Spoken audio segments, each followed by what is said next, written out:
Welcome back to Shantae and the Seven Sirens. We'll still be going through the first dungeon of the game here, but we'll be getting out soon and be actually exploring when we get our not monkey. It was great to see the dungeons come back, and Yeah. because I did miss them sorely from Pirate's Curse and the original Shantae Well, they were in Pirate's Curse to some extent. but- No, yeah, that's what I mean. It was like since Pirate's Oh, Curse. I thought and, you said the from Pirate's Curse, like they were. Oh, no, in Pirate's Curse. Okay. no. I do think they are the best parts of the game. Yeah. Well, I just 'cause love I just think- exploring the overworld and just moving around because, like, this game's version of the monkey, which is the dash, I just for some reason just using it felt really really good to me, and I really love the way I have it to agree. controls. I like it a lot more than the monkey. Yeah. Well, I mean, just the ability to just dash forward by using the iguana just felt really good, and I know it's gonna do that thing that Lewis doesn't like, where you repeatedly turn into a newt and then dash forward and then turn back into a human to then immediately dash forward as a newt again, thus interrupting the run cycle and looking weird. Every game has a backdash. This isn't a backdash, though. It's a forward dash, which makes it better than backdash. Promise to do my very best. Yeah, using the newt for the first time was really fucking liberating. I love just how fast and snappy it was in comparison to animal. Well, that's the thing I love about the animal transformations in this game specifically. Just like you don't dance for them anymore. You just press a button and you automatically do it. Yeah, I mean, I really love it because I felt like the transformations did add something to Shantae that I felt like a lot of other Metroidvanias lacked, in that it made you really feel, and I don't know, maybe not necessarily inventive, but the power-ups just inherently felt more interesting than just getting like a different kind of bomb or gun or sword or whatever. I guess it depends on the Metrovania you're playing. You know, because climbing on walls and other shit, that's something new. Yeah, well, I mean, maybe the specific powers aren't necessarily that unique, but the way you Here do you're them- actually doing something about climbing on walls instead of Alucard gained the ability to climb walls, and you just see his sprite rotate 90 degrees Yeah. or something. and he like just that. and he backdashes up that way too. Yeah. yeah, he would. The Yeah. asshole.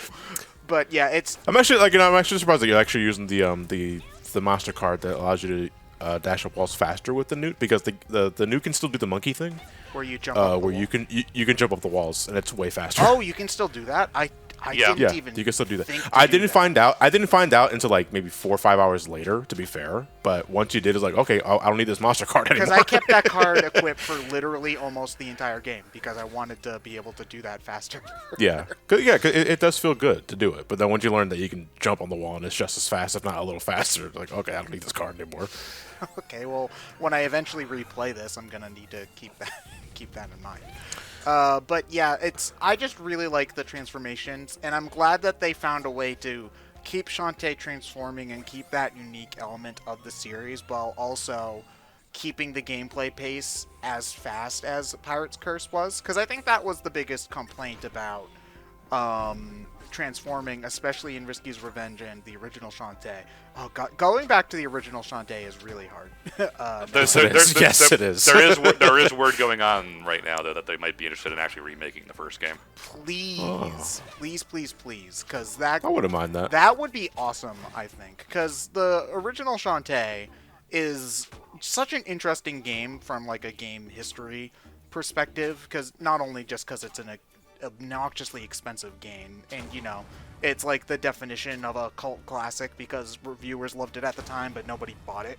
But it's interesting to see that it's archaic in so many ways just due to time, but also was super ambitious for its time as well. Like all of the stuff that it did, you know, the day to night cycle, the general fluidity of the movement, you know, just being a Metroidvania on Game Boy Color, I think is fairly impressive because there aren't that many on Game Boy, and the ones that I mean, even are there Metro, are even bad. Metroid 2 on the original Game Boy just isn't very big. No, and it's not really all that good either. So, you know, just everything about that game is super impressive technically. It's just, you know, an old Game Boy game from 2000 where you only had 2 buttons, and it bit off more than it could chew. Okay, so the FMV just now was an excuse for them to have the boss in its own dedicated room without any actual connectivity to the rest of the dungeon. No, it's basically. more just that they have one for all the bosses, pretty much. Given the way it's presented, though, I get the feeling that like boss introductions were kind of handled separately, or maybe like a very last minute thing, because they all play out the same way. Like Shantae enters the room, the boss's introduction, and then the fight begins. But then when the fight's actually loaded, the boss has another intro, and then it has the boss subtitle as if the FMV didn't exist at all. I mean, to be fair, a lot of PlayStation 1, I mean, we thought that this was a very PlayStation kind of thing. A lot of PS1 Yeah. games do stuff like that. The first thing I think of is the PS1 port of Mega Man X3, where you see the intro for Bills Buffalo, and then he still does a little animation before you actually start fighting him anyway. Right. I can't remember any other specific instances off the top of my head, but I also didn't play. X5 has something similar where it would play like an animation before, Yeah. like a more. And then in game, the boss would have its own intro still. Yeah. Yeah. That boss is also really fucking easy if you have pike balls at that point, which you probably could afford to get. Like, If you the grind, ball if I level grind 2. it a little bit, yeah, but Well, it's not again, that this game's expensive, easy. Ethan. It You doesn't only look need, hard like, enough to 150. really want to bother with a trick like that, though. Unless you're I like mean- speed running or something, I guess. Well, pike ball is probably the best. No, but pike ball is probably the best thing, because I originally had fireball for that. Because even even in a game like Shantae, there's always a part of me that like goes like old school RPGs, like, oh, use fire against a plant. That should do like double damage. It does like 2 damage, and I had the triple shot at that point with fireball. I think it only counted like 1 fireball hitting it. I was like, oh, this sucks. Back to pike balls. The Super Ball's good because you can just stand on the ground and shoot it at him because it goes diagonal and it's really easy Yeah. to hit that way. But I think you can only buy the level 1 Super Ball at this point in the game anyway. So you're not. Yeah, because you don't get level 2 until like I think either Tree Town. I That's think- another. Armor That's another Town. thing they could potentially do to kind of scale kind of the monster card and damage output difficulties is just make certain items only available until later in the game. Because, yeah, you can. So you can't just get so much money and then just have everything by the second dungeon because you. Or more to go exploring. back into what I was talking, because one of the things that I complained about in my review of this game is that the only things you really find in exploration are hard squids and nuggets. Like everything else is bought in shops. I wouldn't mind if they took some upgrades or stuff like that, just put them on the map for you to eventually find. That's another You good know, idea. Instead of just making like one innocuous shop. Or Well, just or things to like give to like certain characters that could upgrade your magic. Like you have the one pike ball, or just you can buy, and by exploring you Yeah. find like you found the kid's soccer ball, and because he has a soccer ball, he can give you some other Yeah, thing. it's very very little things that add up to make it feel like it's worth exploring the world rather than Okay, I'm gonna just play devil's advocate here though. In a game like Super Metroid, the only thing you ever Right. find is like Right. missile upgrades. Yeah, or- but Ted, Super Metroid's not the only Metroidvania though. That's the thing. It was also one of the I- earlier ones, so well, I Yeah. mean, like developed every example. Metroid, they'll find then all the other Metroids then. I get what you're trying to do by bringing up Super Metroid, but it's also like there are a lot of other Metroidvanias. Yeah, but I though. mean, I'm just saying that, especially unless if you're talking about like Castlevania, where there's just stuff everywhere. A lot of games like these really only have the stuff that you find along the way be either like money or like 1 or 2 specific types of collectibles. And we're specifically talking about the stuff you find along the way. Like, obviously, you do find new power-ups and stuff in dungeons. Every game does that, but that's usually a more specific kind of place where you find it, and it's harder to miss that sort of thing. Because I'm thinking about games like Hollow Knight, for example. You usually will only ever find money or things that make you money or the power-ups that upgrade your soul or health capacity, which is the same thing basically that this game does. There's a few other examples as well. I agree with you that some more exciting stuff to find in the just get the extra silky cream, Ryan. Then nobody will be able to stop you. I think I was able I didn't have the money. Oh, you didn't? Indestructible. Yeah. Well, if you didn't upgrade your shampoo, then you probably could have afforded it. I could have. I mean, like, I'm gonna get them all anyway. This game throws money at you. Yeah, I maxed out, I think, 2 times before the end of the game. Well, you see, but that's the thing, though. Like, the game throws so much money at you by virtue of it being like one of the only main things that you can collect in the overworld. Well, it's also And- it's also because they just drop it everywhere. Like all the enemies Yeah. drop a lot of money, and you also have the monster card thing, where you can sell your extra monster cards to the guy in the third town. Which, granted, I love that ability because it makes your extra monster cards not worthless, which a lot of games like this have a problem with. I know that like some of the Castlevania games you can like synthesize your monster souls or whatever the equivalent Sometimes, is to make like those things. in Ritual of the Night, I think, when you get duplicates of a particular power, it actually enhances the power up to like Yeah. 9. Yeah. But you can also sell the shards itself for money. Yeah. Yeah, but it's also just a more complex system that sometimes the complexity isn't necessarily needed. You know, like it's granted, like it is neat that you can grind more to make it stronger if you want it to, or you can I would like fiddle it around if in menus, but it's I also think a I- lot of busy work too. I think a good way to do that for this kind of system for Shantae would be you could fuse cards into the rarer drops. Like, okay, so you want to get the Scorpion Lady here. There's only like 1 or 2 of her in the game, really, and you don't want to grind. Yeah. So if you get you use all these snake and spider whatever cards you pick up along the way, you can spend those to get like the Scorpion Lady card or something. Let's just give Shantae the Velvet Room. Why not? Sure. I mean, when you said fuse cards, my mind immediately jumped to the tarot cards from Persona. So you guys think Persona? For some strange fucking reason, I thought Forbidden Memory is the Yu-Gi-Oh! PS1 game. Well, I don't know. Oh maybe man, that I has love some- digital trading card games. He said. I do.